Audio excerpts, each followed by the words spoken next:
I'm really excited to welcome Nicholas Thompson, who is the CEO of The Atlantic, to Inside the Workflow. He has done some incredible things over the last decade plus, building a family, building great businesses and products, and excited to have him here today with us. Great. Thank you, Scott. Delighted to be here. Awesome. Well, there's we were just talking beforehand about building a family, and also at the same time, I think when I saw you speak at the Zendesk conference a couple weeks ago, you really highlighted a lot of this new focus, new interesting areas with AI, and sort of the way that we are going to see things change with respect to how we talk to our customers, interact with them as well. But I wanted to maybe go back to sort of the beginning of your career and talk a little about how this guy today, looking great with the suit and everything, where he came from, how you got started. So I'd love to know a little bit about how did you get into where you are now really early on? How did you start to navigate and figure it out? I mean, how did I become a journalist or? Yeah, I think you're CEO of The Atlantic now. So, there's sort of this executive part of your role, which is super important. You're probably doing a lot of different things, but there's also the part where, being in journalism, working on Wired, all those kinds of things. How did it get started? Was this middle school, high school, elementary, college? Probably college. I wrote for the school paper in college, but not as a reporter. I wrote as I saw the power that writing editorials could have. And I started to enjoy the process of trying to write well, make interesting arguments, write funny sentences. And so I became a columnist for the school paper. And then I started a newspaper. I was on the liberal side of the campus political spectrum, and I started it with a very well-known conservative, and we started a paper of thought and debate. And so the paper was called The Thinker, and I sold ads for it and ran the business of it. And so I would get liberals to debate propositions, he would get conservatives. It was pretty fun, and maybe that's the origin of it. Cool. And so on the ad sales side, is this door knocking, going to local businesses? Yeah, going to door knocking. It was. I remember we sold a really big ad to the.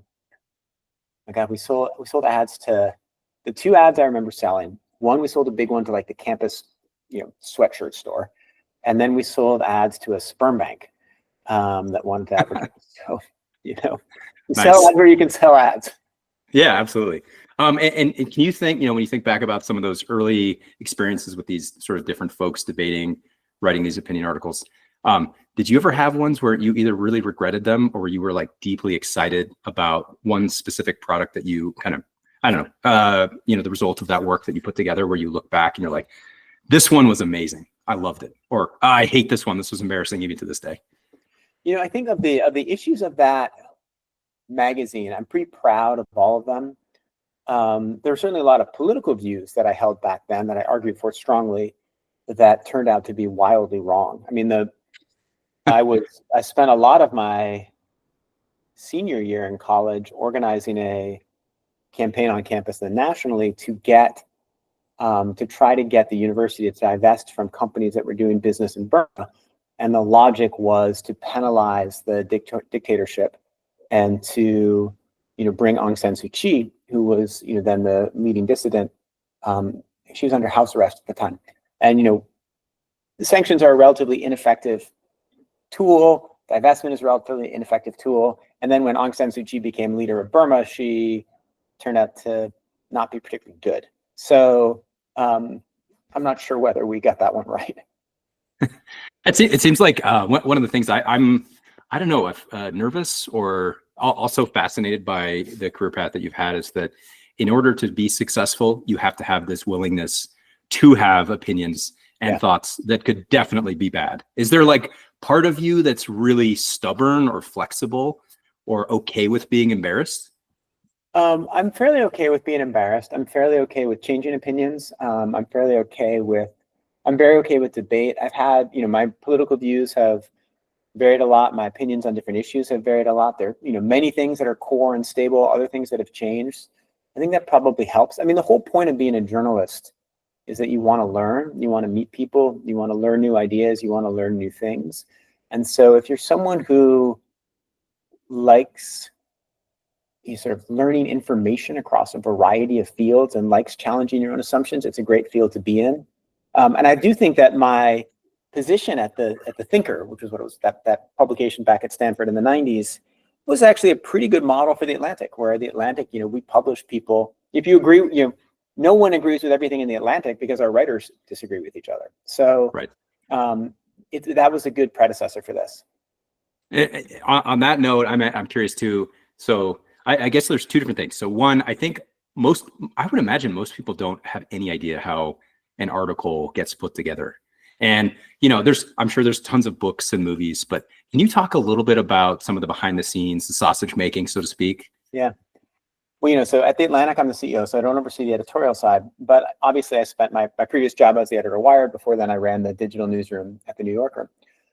So the first step is where the idea comes from, which is pretty interesting because sometimes it'll come from the writer, sometimes it'll come from the magazine. And when I was an editor, particularly when I was at the New Yorker, I would take a huge percentage of my time trying to figure out ideas. And sometimes I would go into a cocktail party and I would say to myself, okay, there are 20 people in this room and 3 of them have an idea that's a really good New Yorker story, right? And it's something that, we should write about. And I have to find those 3 people and I have to figure out what that story is, right? And so you have to figure out a way of talking to them, and you can't just go up to them and say, hey, do you have anything happen in your life that would make a good New Yorker story? It's kind of an annoying way to start a cocktail conversation. I mean, even in fact, the fact that you're going into a cocktail party with that as your agenda can be annoying. My sister was like, oh my God. When I was like, one of her friends would be there, I'd be like, oh wait, can you tell me more about this? And she'd be like, Jesus, he's trying to find a story idea. But in any case, so that's part of it, right? Like where does it could be worse. I would imagine if you were an insurance salesman, always hunting for insurance leads. Yeah, it's kind of the same thing, right? Well, right. And in some ways it's the same, right? But the difference is like, if you're trying to find a New Yorker story idea, you're actually it actually spurs a good conversation because sort of almost definitionally, I would think a New Yorker story idea is something where if the person is talking about it, the room is captivated, right? And so that made it less offensive than if I'd gone trying to sell them insurance.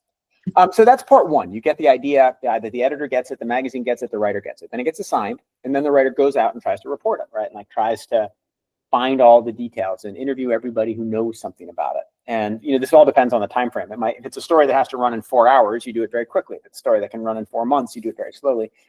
You go and you call everybody, you gather all your information, and then eventually you write it. And then once you've written it, you submit it, and then it goes back and forth with your editor. Your editor says, "Oh no, I think you've got this assumption wrong, or you introduced this character in the wrong place, or it would be better if you did this." Go back and forth, and then eventually it moves from this 2-person relationship, writer and editor, into this sort of organizational relationship where there are copy editors, there's fact checkers, there are lawyers. They all go through it. It's always going back and forth to the writer, and then at some point, someone has the authority to say, "Publish this." Like the New Yorker, it was always the most senior copy editor, interestingly, who had final authority. I mean, the editor in chief, but you would have what was called a closing meeting, where you'd go into a room and they would be like, okay, this story is going to ship to the printer at 10 o'clock. You have the writer, the editor, the fact checker, and the copy editor, and the copy editor got to make the final choice. Different places, it's different people has that final authority. Sometimes it's the writer, sometimes it's the editor, sometimes it's the lawyer, and then the story eventually appears on the internet or on a piece of paper. Super cool. And if we could, I'd love to go back to your comments about writers not agreeing. Yeah. I think, when I think about building a product and building a team and building a great workplace with a great culture, obviously people don't always agree. I worked at Facebook for 4 years, and I saw lots of the execs who sort of, little fiefdom battles and all this kind of thing. But how do you build a great business when you have such strong opinions? And then as CEO, you're trying to, I guess, navigate this complex situation. Yeah, it's interesting. So the culture that we have on the business side of the Atlantic, it's a little bit of team of rivals where I don't say, hey, you're all going to do this, go do it. I say, okay, here's our general objective, right? We hold these values and we have these business goals. Figure out how to do it. And sometimes the consumer marketing team will have a different view from the product and tech team, right? And obviously there's some inherent tension between the ad sales team and the consumer marketing team, because the consumer marketing team wants a reader to be driven to buy a subscription, which can mean putting up a paywall. And the advertising team wants them to see as many ads as possible, right? And so you adjudicate disputes, you set up values, but you try to set up a system where everybody feels like they can make their argument, they'll be heard, and decisions will be made based on the merits, not based on silly things. Yeah, makes sense. I think one thing that's interesting about the team of rivals is how often Abraham Lincoln's team tried to conspire to become president. You know, so I hope that's not happening too often to you. But if it is, I don't know about it, and they haven't succeeded yet. But maybe when I walk after this Zoom, I'll like see a force banded out in front of my office here. Yeah. So you mentioned ads, paywalls, subscriptions. Obviously, like yeah. I think when I was growing up, I grew up in New Jersey, and in my dad's office, he actually had a print of the New Yorker in our study. And I think over the last 10, 20 years, news agencies, media companies have kind of changed the approach that they bring revenue in. Can you talk a little bit about what it's been like at the different organizations you've worked for, and how it changes the dynamic of maybe great writing versus, I don't know, trying to get people just to come that day, more eyeballs? Yeah, it's a really important question. So interestingly, the business model at the last 4 jobs I've had, which is at 3 places because I was at Wired twice, has pretty much been the same. It's been subscription driven with advertising as an important addendum, and then sort of some third revenue models at the different places. Wired, we had a very successful third revenue stream of affiliate revenue, where you recommend products like, hey, we check these 12 humidifiers, you buy one, Wired gets a referring fee. So that was a good third business that Wired had that the others don't have. The really interesting question is not then how the business model has changed at my organizations, but how it's changed in media. So there was a period where, for a long time, newspapers and magazines had this amazing monopoly in advertising, right? And if you wanted to reach people who cared about sports, you would advertise in Sports Illustrated. If you wanted to sell golf balls, you would advertise in Golf Digest.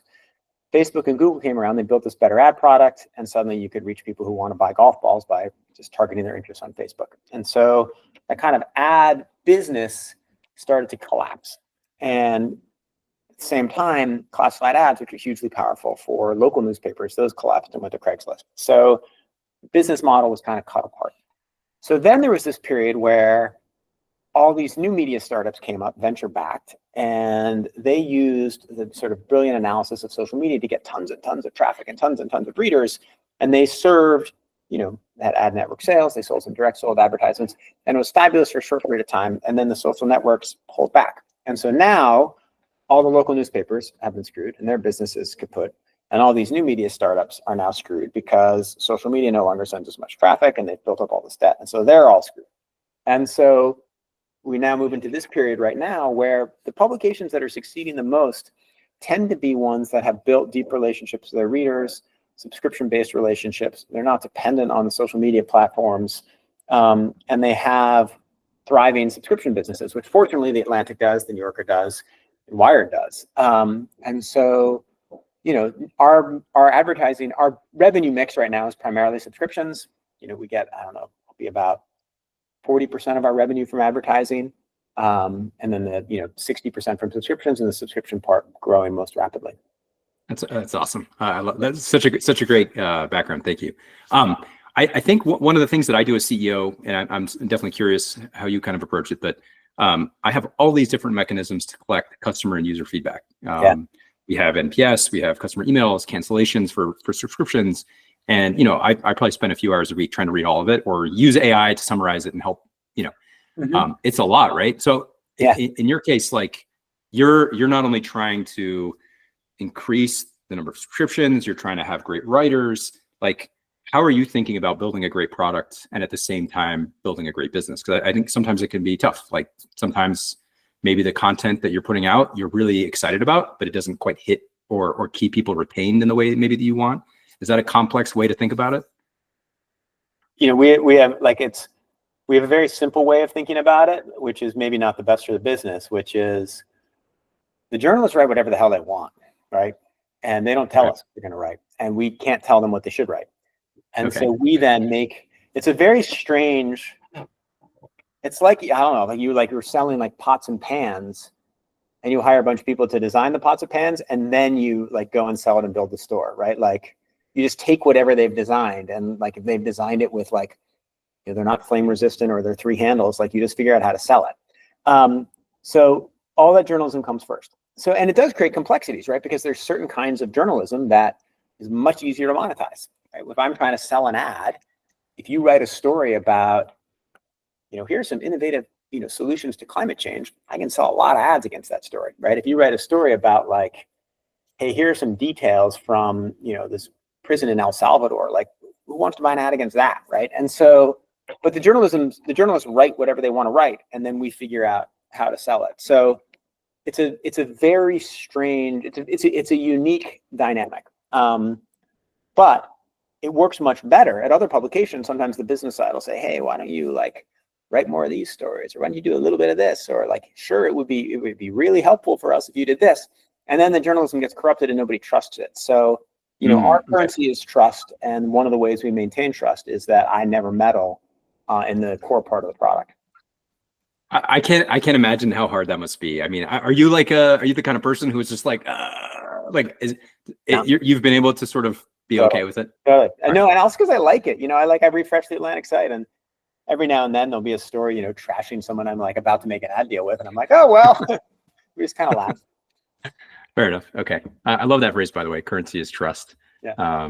So you mentioned a bunch of the different categories of media providers. I'll probably use the wrong language. Apologies, but Fine. I think that the question I'm curious about too is when you think about, I don't know if competition is the right word, but just I guess when I think Reed Hastings talks about his competition, it's like sleep. How do you think about competition? Or whenever I watch the news, maybe this isn't the right analogy, but you see 100 people taking photos of, like, let's say President Trump, and so presumably you got 100 media companies that you got to compete against there. Is it just go back to making sure that you're writing great content, making sure those writers are happy, and that's how you guys win? Well, we have to write better content and different content. I mean, we don't want, if there's 100 people taking pictures of President Trump, probably we don't want to be there. Okay. We want to be doing something that the other 99 don't, right? We're not big enough to cover everything, right? And so if we cover anything, it has to be sort of unique, different, smart, interesting, right? So we need to, when you come to the Atlantic site, everything you're seeing has to be different from what you're seeing on newspaper sites and what you're seeing at Reuters and the AP. The competition question is fascinating because we compete for talent, right, with the New York Times, Washington Post, but we don't really compete for subscribers. Like, people tend to, subscribe. They'll probably subscribe for the New York Times and us, the Washington Post and us. If we're directly competing for subscribers, it's probably with the New Yorker. Maybe it's with the Economist, maybe it's with the FT. And then, interestingly, we also, of course, compete. You mentioned Reed Hastings, particularly with young readers. Like, we're competing with social media, right? We're competing with, do they get their information from the Atlantic, or do they get their information from TikTok? Do they get it from influencers? Do they get it from Atlantic writers? And so there is that level of competition. And as we try to improve our demographics and get more younger readers, we need to win more of that. Yeah. So on that note, we think about, I guess, the medium, whether it's social media or maybe just keep it simple, text, video. Are you guys leaning in heavily on the video side? Like, how do you think about where to invest given these new changing dynamics, technologies, mediums? Yeah. So I've had a different, I'll talk more about the way I saw it at the New Yorker and the way I saw it at Wired, where those departments reported to me and I sort of managed that. So my view then was that there's like an essential element of what makes the New Yorker's DNA, and the trick is to figure out on what platforms can you take that DNA and create content that feels true to the New Yorker but can win on that platform, right? So is it possible to win and to really get readers on Twitter? Well, yes, it is, right? You can have a voice on Twitter and there are people on Twitter. Is it possible to win on Instagram? Well, yeah, you can start a sort of a cartoon Instagram, right? You can win there, right? You can do like the New Yorker photography and win there. But you can't, like the New Yorker's feature stories, you're not gonna win. So you have to try to figure out how to take the voice and how to win on those different platforms. Is there a way for the institution to play on Reddit? No, not really. Like if people post our stories on Reddit, great, but there's not really anything we can formally do there. And so it's kind of the same thing for Wired and for The Atlantic. Just try to identify where we can make great stuff and compete. To your specific question in video, no, we do very little actually here. There for a long time, media organizations like The Atlantic, The Times, and others thought that there was a way. There's this kind of hypothesis that you take a story and you have a long feature story. You should also make a video, and maybe you give the writer a camera, and you get 2 bites of the same apple. And the economics just never worked. Video economics are extremely hard, and they're very different from media economics.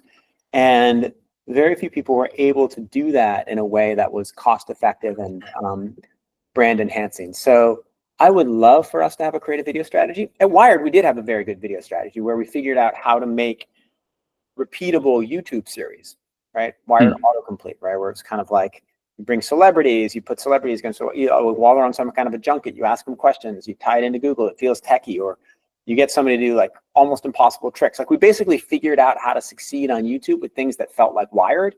But that was a very different playbook from the ones that The Atlantic, New Yorker, and others were carrying out. Anyway, so here at The Atlantic in 2025, or at least in April of 2025, we don't have an aggressive video strategy. Okay, all right. We might in May. Yeah, of course. In fact, I have a document here where I've been like trying to work through different options on this, but we don't have it yet. Ideally, we will have one in May, but we don't have one in April. Okay, all right, cool. One just sort of a quick aside. I was just thinking as you're talking through your career, like as a kid, I grew up reading popular science, mechanics, and Wired. Nice. And I think now I'm doing more of the, bunch of the ones you mentioned earlier, the Atlantic, New Yorker. Anyway, it's just cool to think about how you've influenced and your companies have influenced things I care about. Cool. So, cool. Yeah, I've been very lucky to work at amazing places. One other, I guess, thing that you talked about it at Zendesk, and one of the graphics that really stood out to me that I mostly just laughed was you had sort of a picture of people, like you'd find in Costco, like employee of the month, right? And it was like Charles, Brian, Megan, and then it was like a robot named Steve, a robot named Steve, a robot named Steve.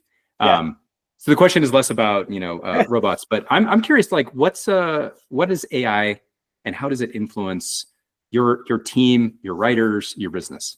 How are you thinking about it? It influences tons. So individually, I use it all the time, constantly. If I look right on my tabs that are open right now, I have a Perplexity tab, a ChatGPT tab, and an Anthropic tab. Wow. I use them for different tasks. I also have a gist.ai tab open. Okay. So I'm using them for all kinds of different research, for understanding, for learning, for figuring things out quickly. So I was looking to see whether a person was still alive, and it was kind of easier to query it in ChatGPT. I was doing a little thing about how to, block through robots.txt, like trying to solve a little bit the tech question. So this Sunday, I used AI to fix my dishwasher where like this big part had fallen out. I didn't know what it was.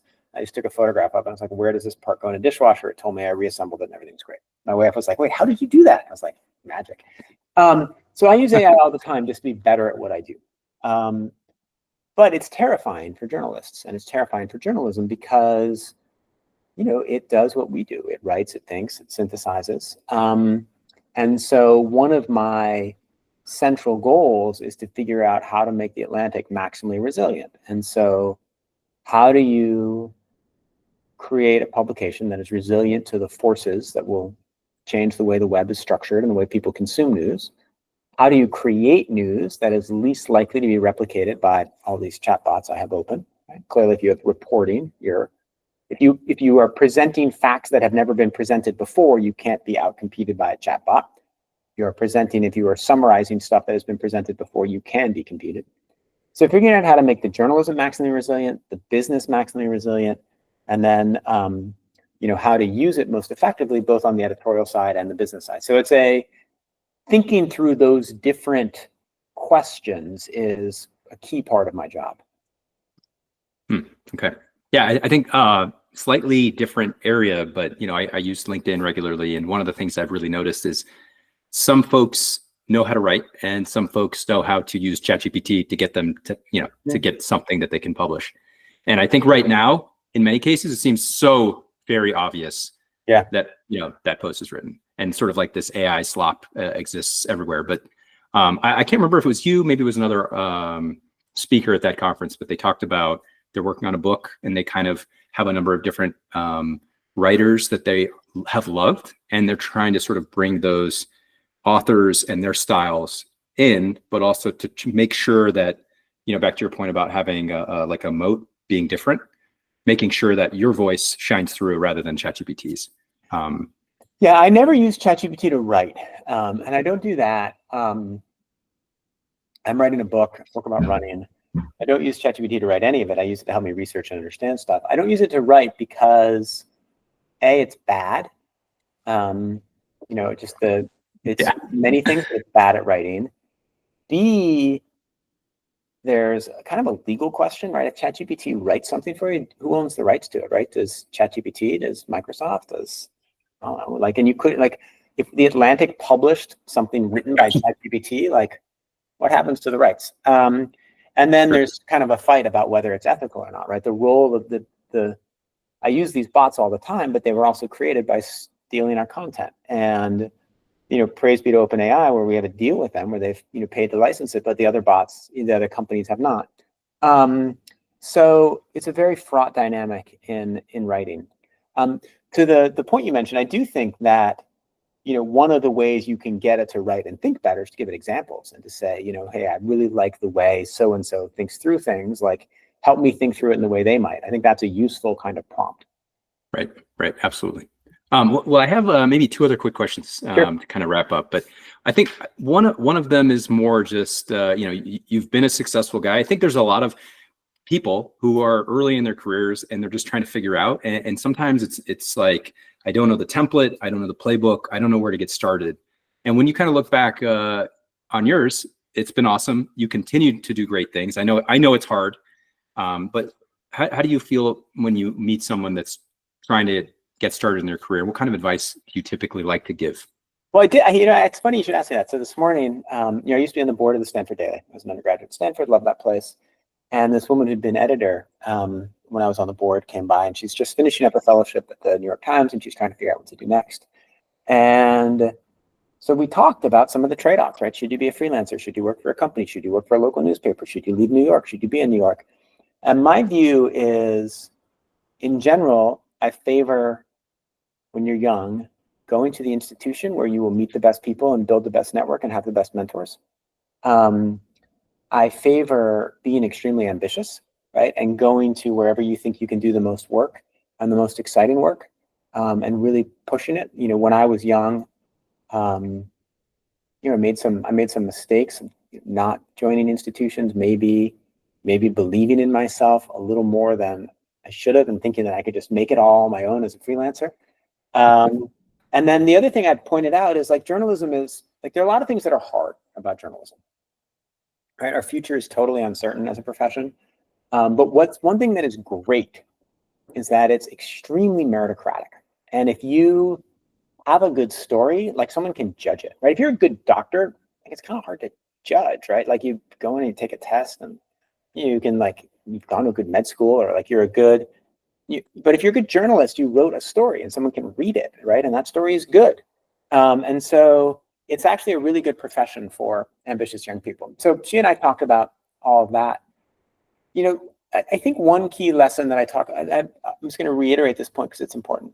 When I look at my career and I look at where things have worked, so much of it is you just meet people along the way. And if you treat them well and you work hard with them and you do good work with them, it will come back and help you.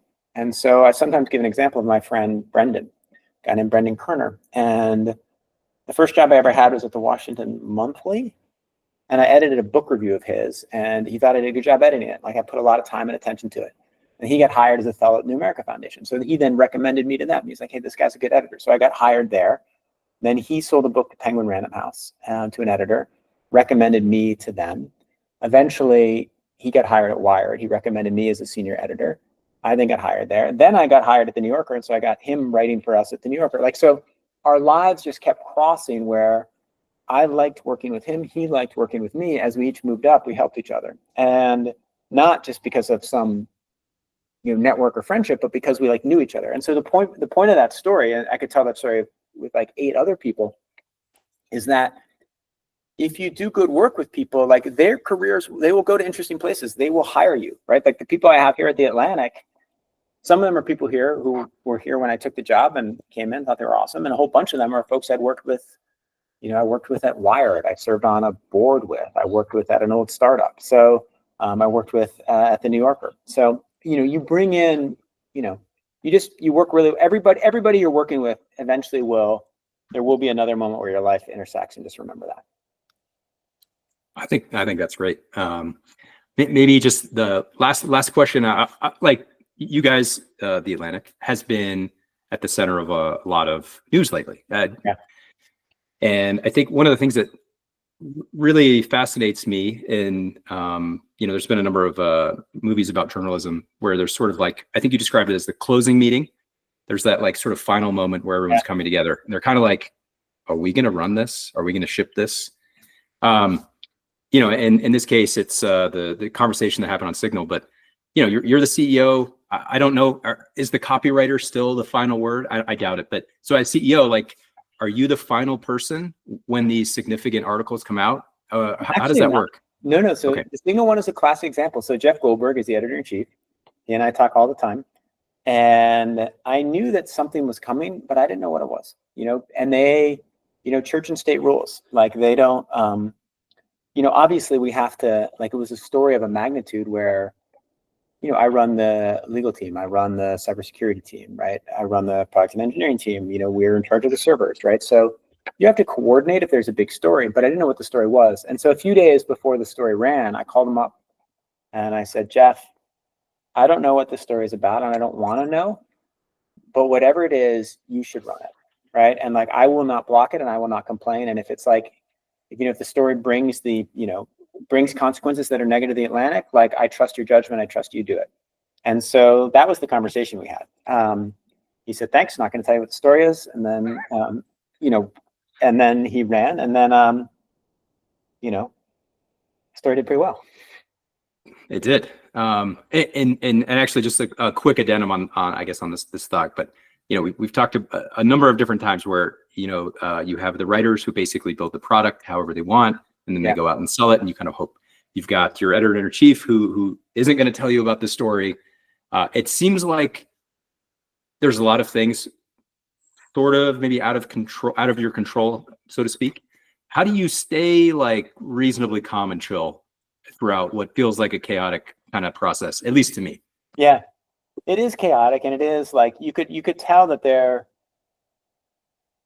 could be. I mean, it would be different if I didn't trust Jeff, and I thought there was a chance that he would screw it up, right, and publish. Like, imagine that story had been fake, right, and that actually Jeff had been duped, right, and that someone had created a fake group in order to entrap the Atlantic. That would be bad, right? And would be, very bad for our brand. But I trust him, right? And I trust the process, and I trust the people, and I've worked with some of them in previous jobs, and I know them. So that makes it a lot easier to be relaxed.